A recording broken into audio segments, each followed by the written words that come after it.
Quando a caixa chegou na minha porta naquela manhã de setembro, exatos 10 anos após o enterro de Ricardo, meu coração quase parou. O pacote era pequeno, embrulhado em papel pardo simples, mas trazia o selo de uma floricultura que eu conhecia muito bem. Era a mesma onde Ricardo comprava minhas rosas há mais de 30 anos. Meu nome é Lúcia, tenho 60 anos e esta é a história de como um presente póstumo mudou completamente tudo o que eu acreditava saber sobre meu casamento e sobre mim mesma. Antes de começarmos essa jornada extraordinária, faça parte do nosso canal. Inscreva-se e ative o sininho das notificações para não perder nenhuma história incrível que preparamos para você. E escreva nos comentários de onde você está assistindo este vídeo. Adoramos entender até onde nossas histórias têm chegado. Segurei a caixa com mãos trêmulas.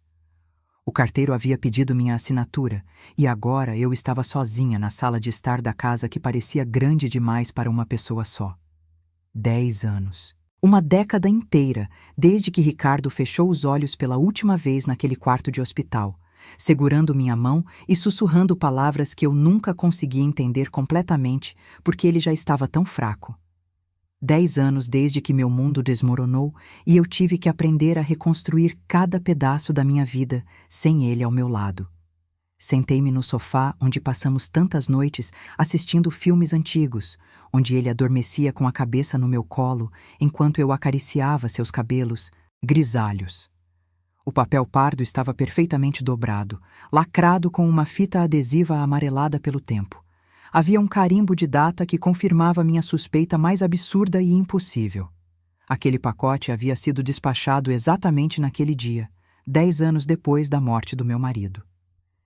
Meus dedos tremiam tanto que precisei respirar fundo 3 vezes antes de conseguir rasgar o papel.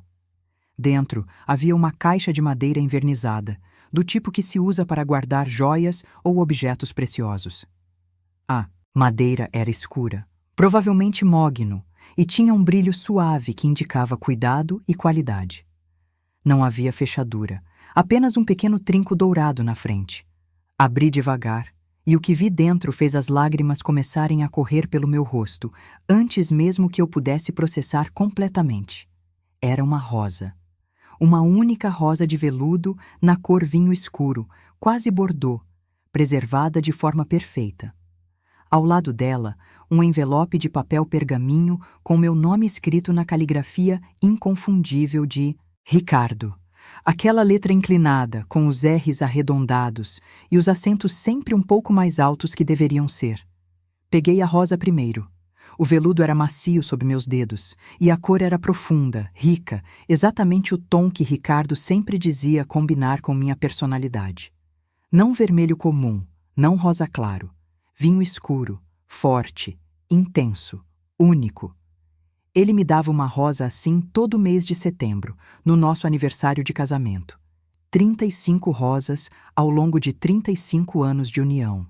Eu guardava todas elas, prensadas em um álbum especial que mantinha na estante do quarto. Mas esta era diferente. Esta não era natural. Era feita de veludo, preservada para durar eternamente, como se Ricardo quisesse garantir que esta rosa especial nunca murcharia, nunca perderia sua beleza, nunca me deixaria como ele teve que fazer. Coloquei a rosa cuidadosamente de volta na caixa e peguei o envelope. Meus dedos deixaram marcas úmidas no papel enquanto eu o abria, e por um momento temi que as lágrimas pudessem borrar a tinta da carta que estava dentro. Desdoblei o papel devagar, como se estivesse abrindo algo sagrado, e comecei a ler. A carta começava de forma simples, direta, do jeito que Ricardo sempre foi. Ele nunca usou palavras rebuscadas ou frases poéticas elaboradas. Sua sinceridade sempre foi nua e crua, e era exatamente isso que eu amava nele. Ricardo explicava que havia feito um acordo com a floricultura anos antes de sua morte. Ele havia pago antecipadamente por 10 entregas anuais, uma para cada ano após sua partida. 9 já haviam chegado, e eu me lembrei de cada uma delas. Todo mês de setembro, no dia exato do nosso aniversário de casamento, uma rosa chegava.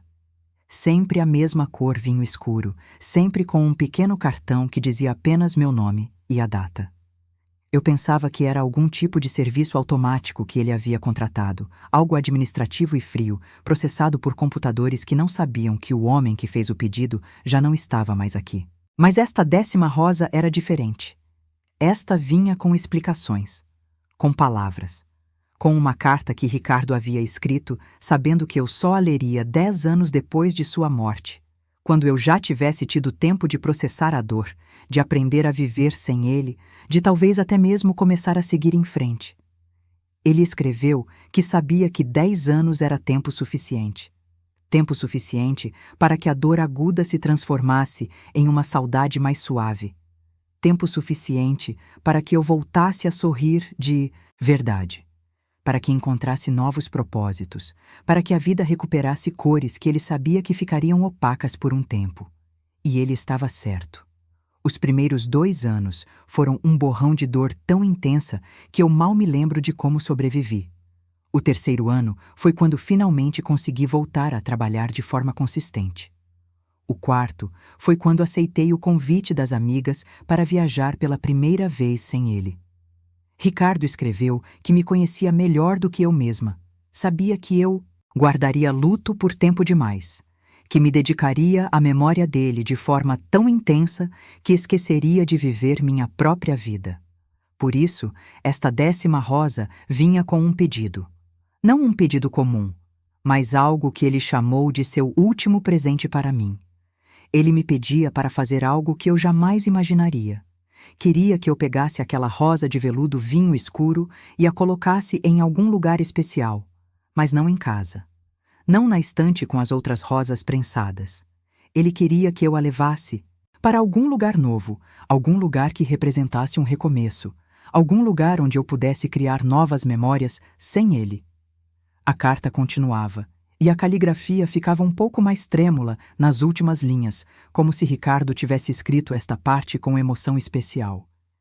Ele dizia que me amou cada segundo dos 35 anos que passamos juntos, que eu fui a melhor coisa que aconteceu na vida dele, que cada manhã ao meu lado foi um presente, mas também dizia que seu maior medo, maior até que a própria morte, era que eu parasse de viver quando ele partisse.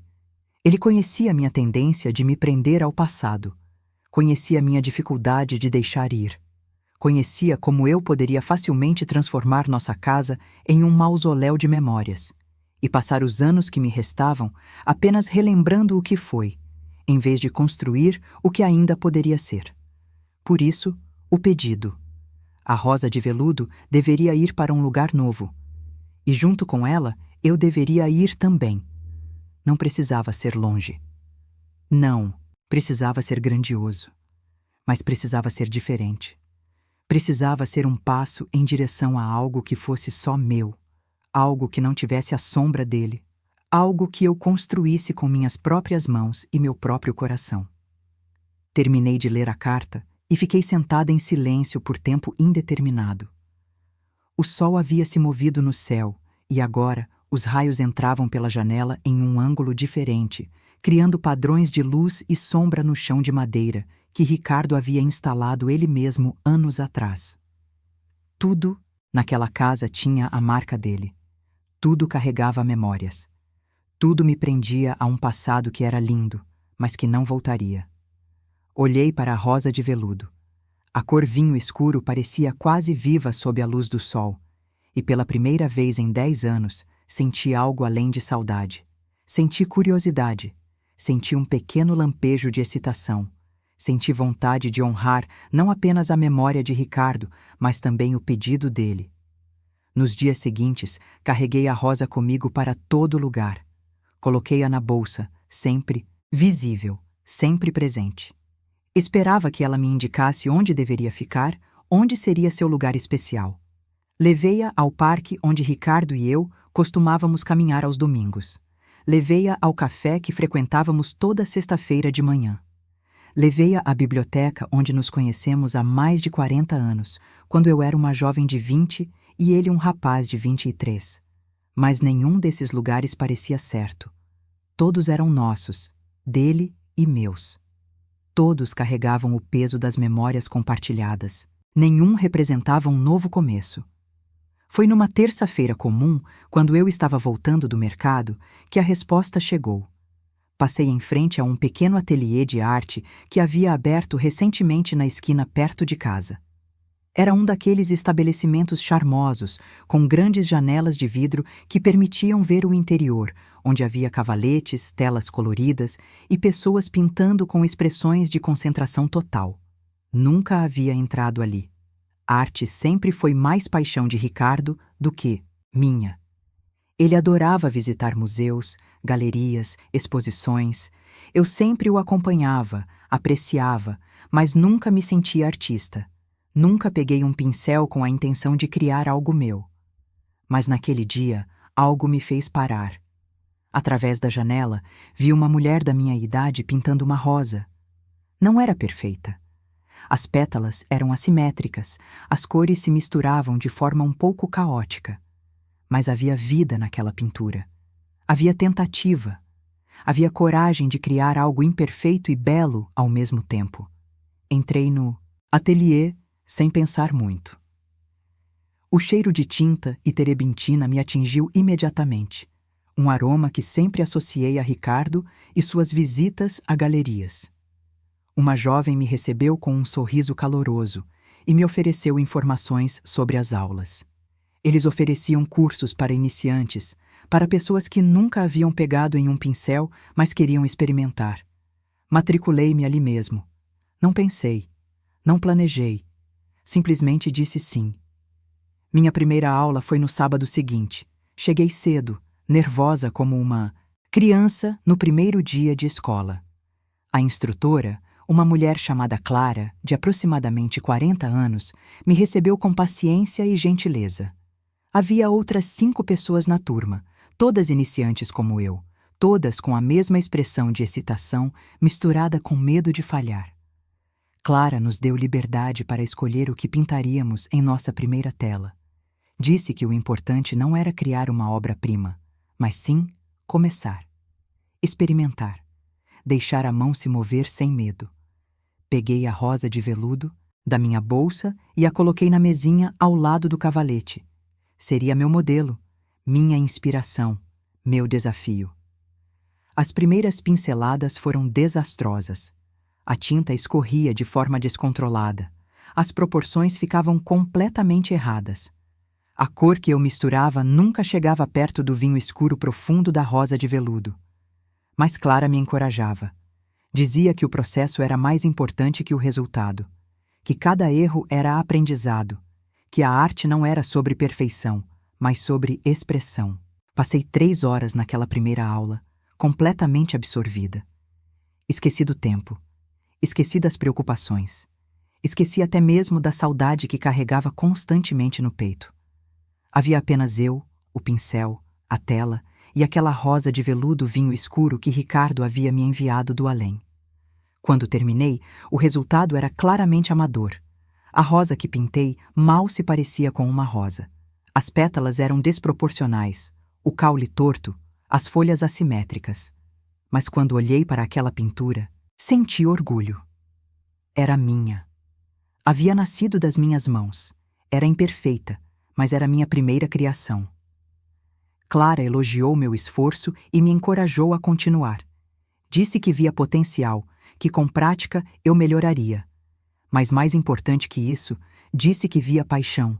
Via alguém que estava se permitindo experimentar algo novo, e isso era a coisa mais valiosa que um artista iniciante poderia ter. Voltei para casa com a tela ainda úmida, segurando-a com cuidado. Coloquei-a para secar na varanda ao lado da rosa de veludo, que agora tinha um significado ainda mais profundo. Não era apenas o último presente de Ricardo. Era também o símbolo do meu recomeço. As semanas se transformaram em meses. Todo sábado, religiosamente, eu estava no ateliê. Pintei dúzias de rosas, cada uma um pouco melhor que a anterior. Aprendi sobre sombreamento, sobre profundidade, sobre como capturar não apenas a forma, mas também a essência do que eu estava pintando. Mas as rosas eram apenas o começo. Clara me encorajou a expandir. Pintei paisagens, pintei retratos abstratos, pintei sentimentos que não conseguia expressar em palavras. Cada tela era uma liberação. Cada pincelada era um passo em direção a uma versão de mim mesma que eu não conhecia. Conheci pessoas no ateliê. Pessoas com histórias próprias, com suas próprias razões para estarem ali. Marina era uma aposentada que sempre sonhou em pintar, mas nunca teve coragem. João havia perdido a esposa no ano anterior e buscava uma forma de processar o luto. Silvana era uma executiva estressada que encontrou na pintura uma válvula de escape. Nos tornamos próximos. Começamos a nos encontrar também fora das aulas. Íamos a exposições juntos, visitávamos galerias, discutíamos arte com a paixão de quem estava descobrindo um mundo novo. E pela primeira vez em 10 anos, eu tinha um círculo social que não estava conectado a Ricardo, que não compartilhava memórias dele, que conhecia apenas a Lúcia que eu estava me tornando, não a Lúcia que eu tinha sido.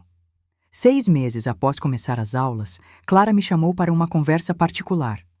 O ateliê estava organizando uma pequena exposição com trabalhos dos alunos, aberta ao público, e ela queria incluir algumas das minhas pinturas. Fiquei chocada. Meu trabalho ainda era claramente de iniciante. Minhas técnicas eram básicas. Mas Clara insistiu. Disse que havia progresso notável nas minhas telas. Disse que havia emoção genuína. Disse que as pessoas se conectariam com aquilo. Aceitei, mais por não querer desapontá-la do que por acreditar realmente que meu trabalho merecia ser exposto. Selecionamos 5 pinturas. 2 rosas em diferentes estágios da minha evolução técnica, um pôr do sol que eu havia pintado de memória, um retrato abstrato que representava como eu me sentia aos 60 anos, e uma tela que eu chamei simplesmente de recomeço, uma mistura de cores e formas que não representava nada específico, mas que tinha significado profundo para mim. A abertura da exposição foi numa sexta-feira à noite. Convidei minhas filhas, Ana e Beatriz, que haviam acompanhado minha jornada no ateliê com curiosidade e apoio. Elas chegaram juntas e vi nos olhos delas algo que não via há anos. Orgulho. Não orgulho pela mãe que elas conheciam, mas descoberta de uma faceta minha que elas não sabiam que existia. A pequena galeria estava cheia. Havia trabalhos de todos os alunos nas paredes, cada um com uma pequena etiqueta identificando o artista e o título da obra. Meus 5 quadros estavam agrupados numa parede lateral e fiquei observando de longe enquanto as pessoas passavam, olhavam, algumas paravam mais tempo, outras seguiam rapidamente. Um homem de aproximadamente 65 anos parou em frente à minha primeira rosa, aquela desajeitada e desproporcional que eu havia pintado na primeira aula. Ele ficou ali por vários minutos, estudando cada detalhe. Depois moveu-se para a segunda rosa, pintada 3 meses depois, visivelmente melhor tecnicamente. Continuou para as outras telas, passando um tempo considerável em cada uma. Quando ele finalmente se afastou, notei uma pequena etiqueta vermelha colada ao lado da minha primeira rosa. Alguém havia comprado. Alguém havia achado valor suficiente naquela pintura amadora para querer levá-la para casa. Clara apareceu ao meu lado, sorrindo. Disse que o homem era um colecionador local, alguém que comprava trabalhos de artistas iniciantes como investimento emocional, não financeiro. Ele havia dito a ela que via autenticidade nas minhas rosas. Via a jornada, via a coragem de começar. Naquela noite, enquanto dirigia de volta para casa com Ana e Beatriz, senti uma leveza que não experimentava há anos. Minha filha Ana, sempre a mais pragmática, comentou que estava impressionada com minha evolução. Beatriz, a mais emocional, disse que achava que o pai estaria orgulhoso. E ela estava certa. Ricardo estaria orgulhoso. Não da qualidade técnica das minhas pinturas, mas do fato de que eu havia honrado seu último pedido.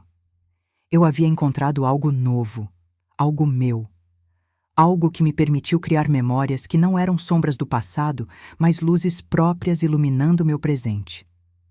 Quando cheguei em casa naquela noite, fui direto ao quarto e peguei o álbum com as 35 rosas prensadas. Carreguei-o até a sala de estar e o coloquei na mesinha de centro. Ao lado dele, posicionei a rosa de veludo vinho escuro, aquela que havia chegado na caixa de madeira há 6 meses.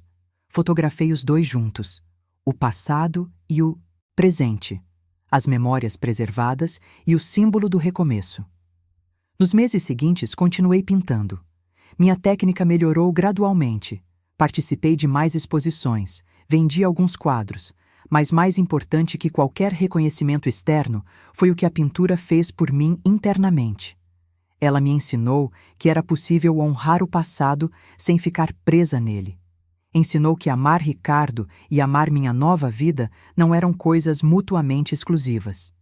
Ensinou que aos 60 anos eu ainda podia aprender, crescer, me transformar.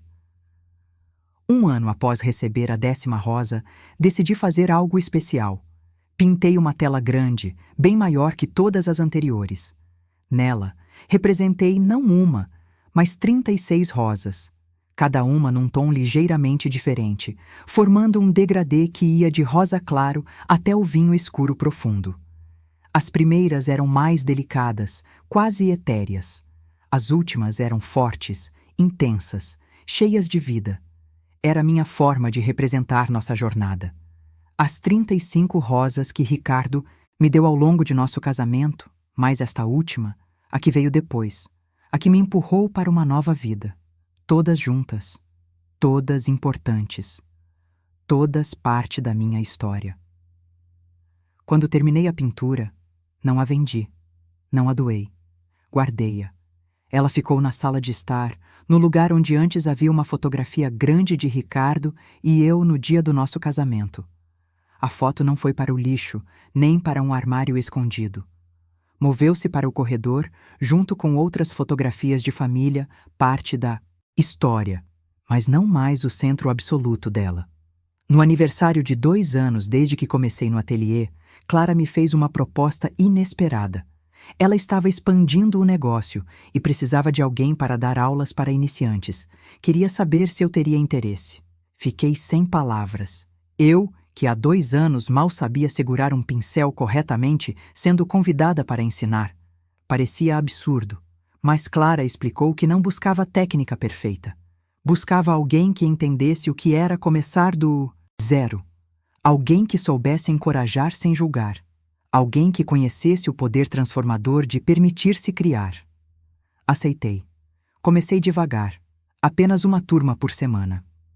Eram sempre pessoas mais velhas, a maioria acima de 50 anos, muitas delas lidando com transições de vida similares à minha. Aposentadoria, perda de entes queridos, filhos que haviam crescido e saído de casa. O sentimento de que a vida já havia acontecido e restava apenas esperar o fim. Ensinar essas pessoas foi uma revelação. Percebi que o presente de Ricardo não havia sido apenas para mim. Havia criado um efeito cascata. Ao me empurrar para fora da minha zona de conforto, ele havia iniciado algo que agora se espalhava. Cada pessoa que eu encorajava a pegar um pincel estava, de certa forma, recebendo um pedacinho daquele último presente. Guardei a rosa de veludo vinho escuro em um lugar especial. Não em casa. Levei-a para o ateliê e a coloquei numa pequena redoma de vidro sobre minha mesa. Ela estava ali durante cada aula que eu dava.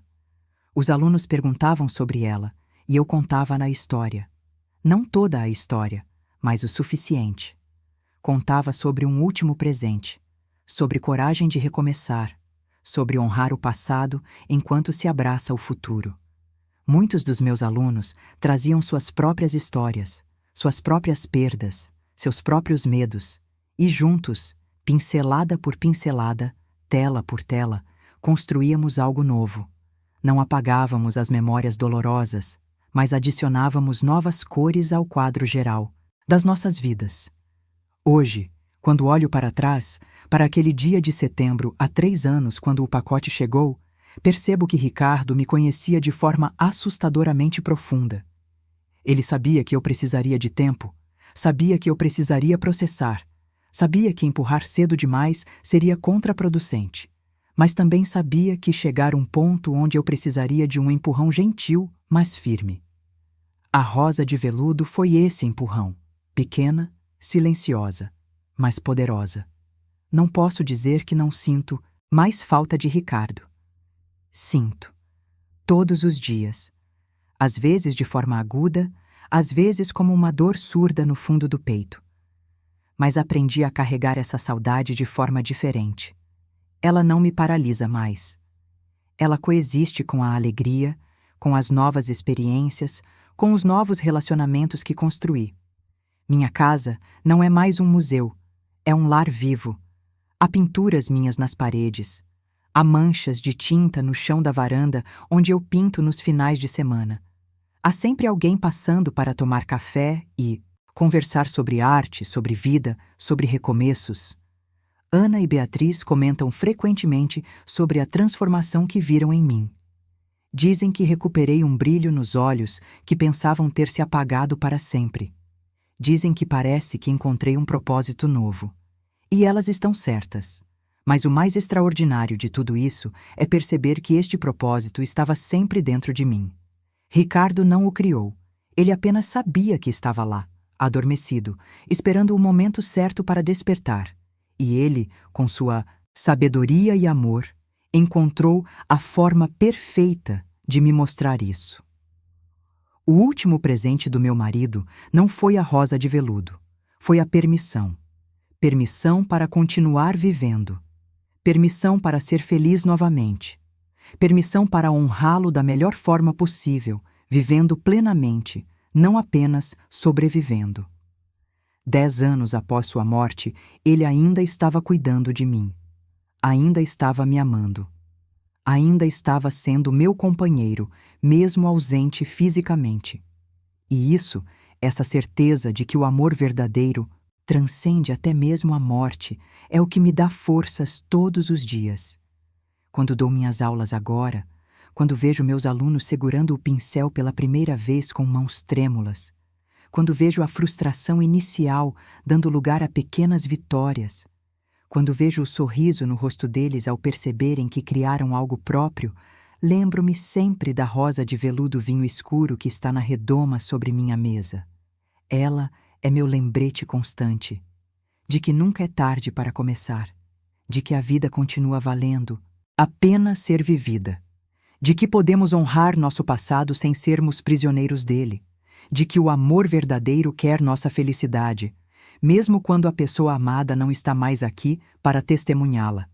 Ricardo me ensinou isso, com 35 anos de companheirismo, com carinho constante, com rosas vinho escuro entregues religiosamente todo setembro. E, finalmente, com um último presente que chegou 10 anos após sua partida, no momento exato em que eu precisava dele. Às vezes, nas noites, silenciosas, pego a rosa de veludo e a seguro. O tecido macio sob meus dedos me reconecta com aquele dia que mudou tudo. E eu sussurro um obrigado para o universo, para o destino, para Ricardo, onde quer que ele esteja. Obrigada por me conhecer tão bem. Obrigada por me amar tanto que seu amor atravessou a fronteira da morte. Obrigada por me dar não apenas memórias para guardar, mas também asas para voar. Obrigada pelo último presente, que na verdade foi uma porta aberta para uma nova vida. Tenho 63 anos agora. Aprendi a pintar. Ensino outros a fazerem o mesmo. Tenho novos amigos, novos propósitos, nova alegria. Mas carrego também, com carinho e gratidão, cada memória dos 35 anos ao lado de Ricardo. E sei, com certeza absoluta, que ele estaria sorrindo se pudesse me ver agora. Não porque esqueci dele, mas justamente porque não esqueci. Porque aprendi a lição mais importante que ele tentou me ensinar. Que amar alguém de verdade significa querer sua felicidade. Sempre. Mesmo que seja uma felicidade que construa sem você. A rosa de veludo vinho escuro permanece no ateliê, na redoma de vidro, visível para todos que entram. Ela não é apenas minha. Transformou-se em símbolo para todos os meus alunos, para todos que enfrentam recomeços. para todos que precisam aprender que honrar o passado e abraçar o futuro não são coisas opostas, mas complementares. E todo setembro, no nosso aniversário de casamento, não recebo mais rosas na porta. Os 10 anos se completaram, mas não preciso mais delas, porque aprendi a criar minhas próprias rosas, literalmente, pinto-as, em todas as cores, em todos os tamanhos, cada uma representando não um ano que passou, mas um momento que vivi plenamente. Esta é minha história. A história de como um último presente, entregue 10 anos após a morte de quem o enviou, mudou completamente minha vida. Como uma rosa de veludo vinho escuro, se tornou símbolo de recomeço, de coragem, de amor que transcende o tempo e o espaço. E se há algo que aprendi com tudo isso, algo que tento ensinar a cada um dos meus alunos, a cada pessoa que cruza meu caminho, é isto: nunca é tarde para recomeçar. Nunca é tarde para descobrir novos talentos. Nunca é tarde para honrar quem amamos vivendo plenamente, com gratidão pelo passado e esperança pelo futuro. Ricardo sabia disso, e seu último presente foi me ensinar essa verdade da forma mais bela e significativa possível. Inscreva-se e ative o sininho das notificações para não perder nenhuma história incrível que preparamos para você. Até a próxima história.